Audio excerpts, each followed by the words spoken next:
خن برمسا خينيا خطا سقلفا درسي هجابا يوخان رسالة الحجاب برمسا جو إن شاء الله تعالى خطا سقلفا قبلنا دياني جرا أكاسي قدي خنا النور دفا سنين جتشا خرا درسي سينا بسم الله الحمد لله الصلاة والسلام على رسول الله صلى الله عليه وسلم السلام عليكم ورحمة الله وبركاته وبلين كينيا قالي قاري خن برمسا خينيا خطا سقلفا دا درسي واهي هجابا قبلنا دياني جرا akkuma yaadattan darsiilee dabarte keessatti wantoota akka dubartiin qaama isii sattarachuu qabdu fuula isii hanga hirphaatti akka dhoofachuu qabdu ragaalee hadiisaa fi quraana keessaa cuunfinee wajjin ilaallee turre arrallee inshaallahu ta'aalaa ragaa takka lama sadii afur jennee wal duraa duubaan dubartiin sattarachuu qabdi fuula isii waan juurratti ragaalee akkaan kana gajjabeessan afur dhiyeessinee turre irraa shanaffaa gubba jirra شنفا رت خنركمو قوله صلى الله عليه وسلم جچ نبي خينياتي نبين كينيا صلوات ربي وسلام عليه دورتين سترچو قبديوان جو خنا گجبيسو خيستي حتى قبرئي في ويتيني قبرما جلابه داف وافر خفلو ايغله دورتين را سترچو اكا قبدو حديث خيسن برسيسن جچودا اذا كان الاهدا كن مكاتب وكان عنده ما يؤدي dubartiin takka hoggaa gabra qabaatte gabri isiin qabdu kun dalagatee carraaqatee arkatee waan ittiin gabrummaa jalaa if baasu gaafa ol kaayyate irraa sattarachuu eegaluudha qabdii jenna gabrummaa isii jalaa bahuuf deema waan ta'eef irraa sattarachuu eegaluudha qabdi faltahtajib minhu irraa haa sattarattu laalamma khaleeysa gabra ture yeroo gabra kee turetti irraan sattarattu akka haadhaan laalamta waan ta'eef rakkoon qabu irraan sattarattu dubartiin takka gabra isiirraa hin sattarattu eega inni immoo if bilisoomsuudhaaf waa kafaluu eegale booda dirqama irraa sattarachuudha qabdi gabra isiirraa waliif gallaami dubartiin akka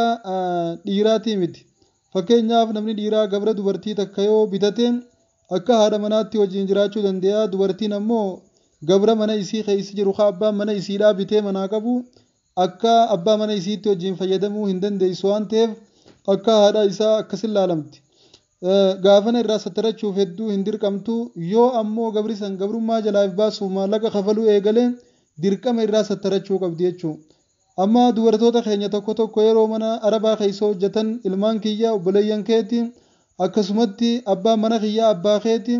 waan irraa sattarattuuf hin qabdu irraan sattaratiin jetteeni maadaamiin akka isaan uffata firraa banan faa taasifte wanni akkanaa hin dalaydu obboleeyyan kiyya isin gabraami bilisa jireenya fooyyeeffachuuf biyyaa baatan malee gabrummaa akka gurguramtan yookaan akka gabra gurguramuu sanitti isin xiqqeessitee isin salphiftee bakka sadarkaa gurguramuu irratti isin deebiftuu hin qabdan jechuudha. Gabra namaa taatanii jiraachaadhaa hin jirtan danta kara lachuuti walitti haajamtanii isaan nama dalaguuf barbaadanii isinis dalagattanii waa harkachuu barbaadanii walitti hirkattan malee gabrummaan isaan biratti isiniite hin jirtu. Kanaaf akka gabraatti ilaaltanii dubartoota abbaan mana kanaa naaf abbaadha ijoolleen isaa naaf obboleeyyanii wanni kanaa yaadamuu hin qabdu irraa sattarachuudha qabda waan jiru Usmaan isin yaadachiisuu barbaadeeti gaafiintu yeroo hedduu keessan dhufaa olti waan ta'eef jechuudha wanni nama tokkorra ga'e isinirraas ga'uun mala wanni obboleeyyan keessan harkan isinis harkuutuun mala namni qabrii hiriyaa harkata fiitis harka kuma jaansan jechuudha hadiisni khajara shananiitiin asayii qofaa keessan jirree tirmiiziin hadiisa kana sayee janiin akka dubartiin gabra isiirraa yoo inni bilisoomsu eegale sattarachuu qabdu jechuudha hayyee وجه الدلالة حديثني خمال نما قرسي سوان جو وجيلا لما واني حديثني خمرن نما قجلشو حديث خنا خيستي والنجرو أنه يقتدي أن كشف السيدة وجهها لعبدها جائز أدونو هاتمنا يخاهو دبرتين تك قبرا يوك باتين قبرا إسي سندرتي فولر وفتا بنچوني دنديسي هنگا إني قبرو ما إساني جلجرو وان جو إرابرنا دبرتين تك هوقا قبرا قبدو قبري إسي لاسن yookaan gabri abbaan mana isiidhaa bitee manaa qabu kun hanga gabrummaa isaanii jala jirutti isiidhaaf ajnabiyyaa hin jaamu irraa sattarachuu baattus isa biratti fuula banattee taa'uu ni dandeessi waan jiru irraa baranna tokkoffaa irratti eega if bilisoomsuu eegale booda gabrummaa isaanii jalaa bahuudhaaf waa kafaluu eegale booda wajaba alee halihtijaabu irraa sattarachuun dirqama isiirra taawaan jiru ammaas lammaffaa irratti irraa baranna. لأنه صار أجنبيا لها أجنبيا يسيفته جرما قبل ما ساني جلابه ديمامي أجنبيا يسيران تهو إيغالي جرا جابان كتاب خنان حديث نبي رهوغا أسفوده الدواباسين وفيمو أكنجا فدل على وجوب الاحتجاب فدل على وجوب احتجاب المرأة عن الرجل الأجنبي لا لما لا بلي سغي وبلي دي واني قلالو قبنو هدو أكان جتشو dubartiin takka hoggaa gabra mana keessaa qabaatan gabra san irraa hin sattaratu jennee jirra. Eegaa immoo gabrichi gabrummaa isaanii jalaa bahuudhaaf ka'ee booda inni maallaqa kafaluu eegallaa yookaan maallaqa ittiin bilisoomsu harka galfannaan irraa sattarachuu eegaluu qabdi jenne. Dirqama irraa sattarachuu qabdi. Kun maal nama agarsiisennaan eega gabricha kee kakaleessa siif ajnabiyyaan ta'inuu gaafa inni if bilisoomsuudhaaf carraaqqii eegale irraa sattarachuun dirqama kan ta'u taate. Dhiira ajnabiyyaa tabiraafaa irraa sattarachuun maalayyaa waanjuu hadiisa kanarraa baranna jechuudha. Dubartiin dhiira ajnabiyyaa irraa dirqama fuula isii sattarachuu qabdi waanjuu hadiisa kanarraa baranna. Waliif gallee jirraami ragaa shanaffaa haala kanaan laallee jirra. Dubartiin sattarachuu qabdi waanjuu irratti waan nu qajeelchu hadiisa nabii irraa jechuudha. Kan jahaffaadhaa dabarrama. Jahaffaa irratti kan argamu hadiisa Ayyuu Aayishaatu jira. Dubartiin sattarachuu qabdi waanjuu irratti kan nu qajeelchu. Aayishaan rabbi isii irraa haa jaalatu qaala takkaneetti. كان الركبان يمرون بنا ونحن محرمات مع الرسول صلى الله عليه وسلم فإذا جاءونا سدلت إحدانا جلبابها على وجهها من رأسها إرقما ربي وجين حجي دامنا خيستي حجي قدارات الرنو حرمتي حجي فلتي إرقما ربي دوبا قال يا بني دلقا حجي قباجرو نقادين خرا نور دبرت نقادين خراياتو جرا نور دبرت هقا نقادين تورا خينيت دياتين Hoggaataan jilbaaba firraa bannee mataa duubatti deeffannee jilbaaba fuularraa ifol bannee mataa gubbatti deeffannee deemnaa itti niqaaba. Hoggaa dhiirti nu dhiyaatte niqaaba fuula keenya irratti gad deebifnaa itti Aayishaa akkana jaabee kaga. Aayishaan tun amma haadha muumintootaati. Namni isiin akka ajnabiyyaatti yookaan namni isii akka haadha manaatti yookaan akka biraa tokkotti itti haajamee isii ilaalu hin jiru. Haa ta'uu garuu haadha muumintoota hundaa ta'uu isii wajjin akkana jettee nu himti ilaalla. Hajjii dhaammannaa keessatti ergamaa duubaan gaala yaabbannee hajjii godhaa jirra hoggaa naggaadeen nu dhufte uffata keenya jilbaaba keenya niqaaba keenya fuularra gaddeeffanna hoggaa isaan nu bira kutan firraa bannaa itti lafti ni oowwiti waan ta'eef hoggaa dhiirti nu dhufte firra gaddeebifna hoggaa taan firraa bannaa itti namni isii dhufu kun naggaadeen tun ilmaan siitii qabadhaagaa haadha muumintootaati barisiin amma warra nabii keenyaa namni dhaaluu jira egaa isaan du'an booda nagaa haraamanirraa jiraatu hundi isaaniitu haadha muumintootaati. Haadha muumintootaa ta'uu wajjin garuu gizee muumintoonni karaa dhufee isaan irra dabru dhiirti tun akka isaan laaltee hin dilooyneef jecha fuula irratti hijaaba niqaaba if gaddeebisaa turte jechuudha Aayishaan akkana jetteen nu himti duboo.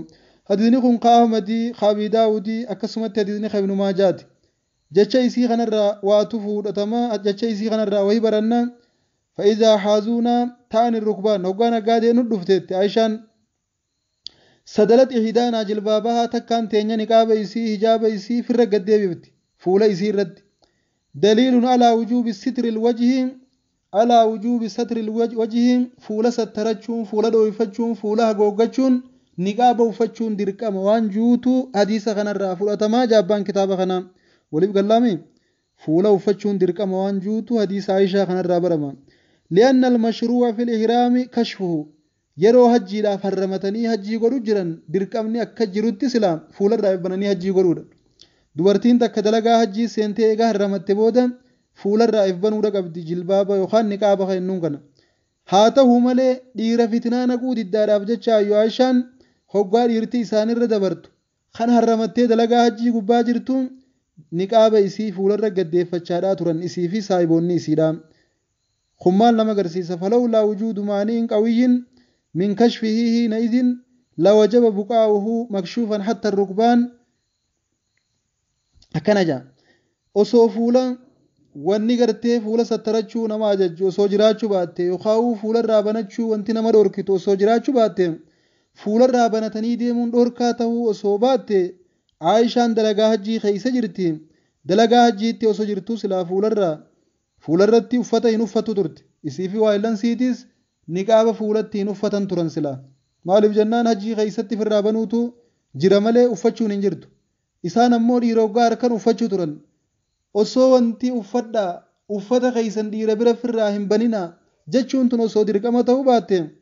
silaa firraa bananii banaa deeman naggaadeen akka fedhetti har'a dabartuu daawwachaadha osoo naggaadeen dabartuu abbaan fedhe dabruu ka fedhe isaan bira kutus silaa niqaaba hin uffatan turan garuu dhorkaadha waan ta'eef dhiira fuula fi garsiisuun dhorkaa waan ta'eef ajnabiyyaan nama arguun dhorkaa waan ta'eef isii fi waayillan siitis firra gaddeebisuu turan osoo dalagaa hajjii keessa firraa banuun halaal taatee jirtu ficcufanii deemuun dhorkaa taatee osoo jirtuuti dhiiratti fuula fi bananii ajnabiyyaa agarsiisuun irra jabduu waan taateef fuula fi sattarachuu turan jechuudha. Wabayaanu zaalika anna kashfa alwajhi kanarratti mallee wanni hubatamuu qabu fuula ifiirraa uffata bananii deemuun فكل ما كانت مصلحته خالصة أو راجحة على مفسدته فهو مأمور به أمر إيجاب أو أمر استحباب وأن دكا توليسيتي في ركوي سيدا والجنا قبني لالني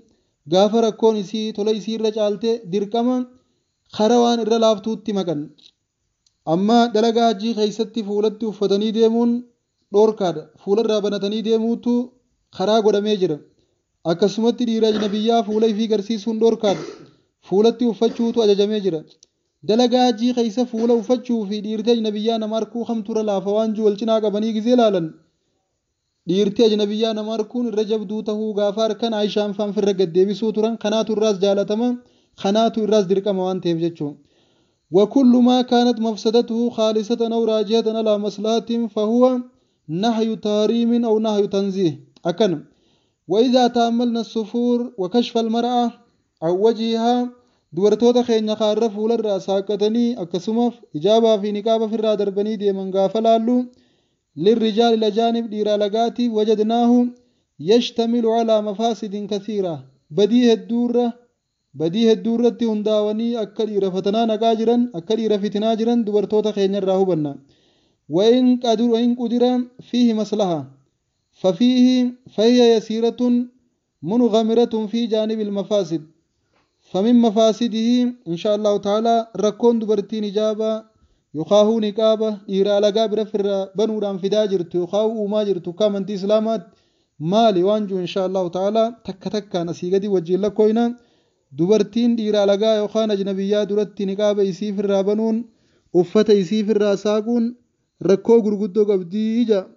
meera koolee isiisan takka lakkoofne eeganni jeebooda darsiin teenya kan dheeranneef nutis tanaasuma dhaabnee rakkoolee san taakka lama sadii afur jennee jala deemna inshaallah nu hordofaa gurra qalbii qaawun isiniin jechaa dubartoota keenya namatti hojjeteef ittiin milkaa'u rabbiin hunda keessanuu isin haa taasisu darsiin tun raga isinirra baatii yookaan raga isinii baatii gaafa biyya namaa jirtaniis ta'ee gaafa galtan